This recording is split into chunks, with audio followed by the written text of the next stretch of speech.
আমাদের অনেকেরই কমন একটি প্রশ্ন, যার সাথে আমার হারাম সম্পর্ক, যার সাথে আমার হারাম রিলেশন, তার সাথে আমার ফিজিক্যালি সম্পর্ক হয়েছে, তো এখন এমন অবস্থায় যদি আমি তার সাথে ব্রেকআপ করে ফেলি, তাহলে এটা কি তার সাথে প্রতারণা হবে? আর যদি এমন অবস্থায় আমি তাকে বিয়ে করে ফেলি, তাহলে আমার জিনার গুনাহ মাফ হয়ে যাবে। এটা একটা আমাদের মধ্যে খারাপ ধারণা বা একটা ভ্রান্তমত ধারণা। তো ইসলাম আসলে জেনার ব্যাপারে কি বলে? ইসলাম জেনার ব্যাপারে প্রথমে বলে রাখি, এ ধরনের কোনো মত ইসলাম গ্রহণ করে না, এবং এগুলো ইসলামের কোনো বিধানে নেই, এগুলো মানুষের বানোয়াট। সর্বপ্রথম কথা হচ্ছে, ইসলাম জেনার জন্য নির্দিষ্ট শাস্তি নির্ধারণ করেছে। যদি জেনাকারী পুরুষ অথবা নারী যদি বিবাহিত হয়, তাহলে তাকে পাথর মেরে হত্যা করে ফেলতে হবে, অর্থাৎ তার উপর রজম কায়েম করতে হবে। আর যদি জেনাকারী পুরুষ অথবা নারী যদি অবিবাহিত হয়, তাহলে তাকে 100 বেত্রাঘাত করতে হবে এবং দেশ থেকে বিতাড়িত করতে হবে, অর্থাৎ তাকে নির্বাসনে পাঠাতে হবে 1 বছরের জন্য।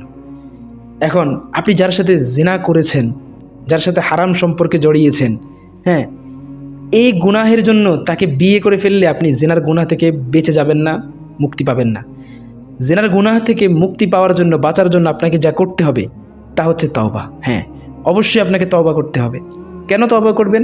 কারণ রাসূলুল্লাহ সাল্লাল্লাহু আলাইহি সাল্লাম বলেছেন, মানুষ যখন জিনার মধ্যে লিপ্ত হয়, তখন তার ঈমানটা তার ভিতর থাকে না, তার ঈমানটা বের হয়ে যায় এবং তার মাথার উপর ছায়ার মতো ঝুলতে থাকে। একটু চিন্তা করেন, এমন মুহূর্তে যদি আপনি মৃত্যুবরণ করেন, তাহলে আপনি অনেকটা কাফের অবস্থায়, বেঈমান অবস্থায় মৃত্যুবরণ করতেছেন। নাউযুবিল্লাহ। জিনা অত্যন্ত জঘন্য একটি পাপ।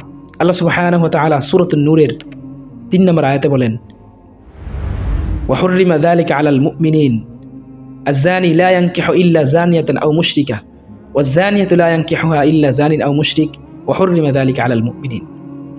যে জেনাকারিনী নারীকে স্বেচ্ছায় ওই পুরুষ বিয়ে করবে যে নিজে জেনাকারী অথবা মুশরিক, এবং জেনাকারী পুরুষকে স্বেচ্ছায় ওই নারী বিয়ে করবে যে নিজে জেনাকারিনী অথবা মুশরিক।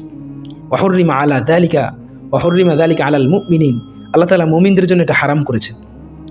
চিন্তা করে দেখেছেন জেনাকারী এবং জেনার গুনাহটা কতটা খারাপ?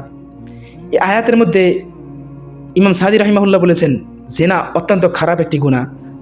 জেনা মানুষের ব্যক্তিত্বকে কলঙ্কিত করে, এমনভাবে কলঙ্কিত করে যা অন্য কোনো গুনাহ করে না। অর্থাৎ মানুষের ব্যক্তিত্বকে নষ্ট করে ফেলে, আত্মাকে নষ্ট করে ফেলে, মানুষের সম্মান নষ্ট করে ফেলে এই জিনা।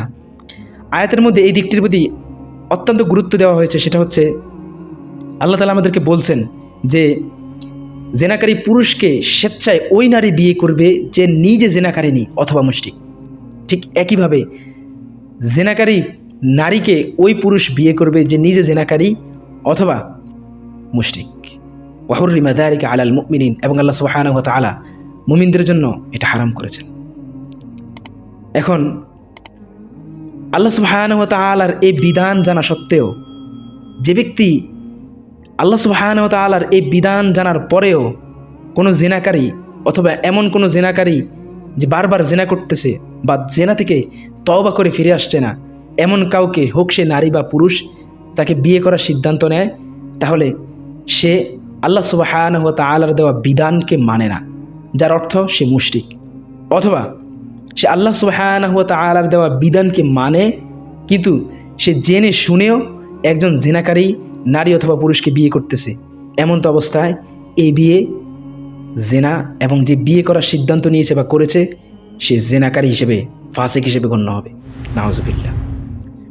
তো যে সমস্ত ভাইয়েরা এ খারাপ হারাম রিলেশনে আছেন, জেনার সম্পর্কে আছেন, আমি তাদেরকে বলবো, কোনো চিন্তা ভাবনা ছাড়া, কোনো কথা ছাড়া এখনই তওবা করবেন। হ্যাঁ, আপনার উপর তওবা করার জন্য এখনই আপনার দায়িত্ব। এই মুহূর্তে তওবা না করলে আপনার জন্য বিপদ আছে। এখন যারা হারাম সম্পর্কে আছেন তাদের কাছে আমার প্রশ্ন, আয়াত স্পষ্টভাবে বোঝা যাচ্ছে যে এই অবস্থায় বিয়ে করা যাবে না।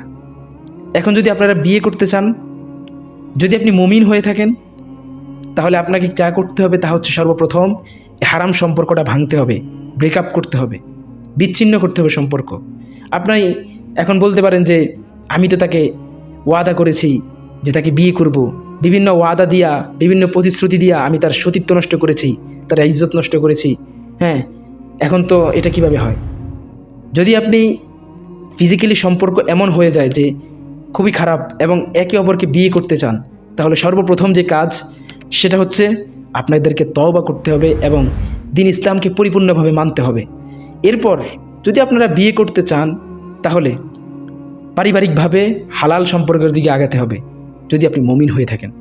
আর যদি আপনি মুমিন না হয়ে থাকেন, সেটা আপনার কোরআনের আয়াতে স্পষ্ট বলা আছে এবং আপনিও শুনলেন।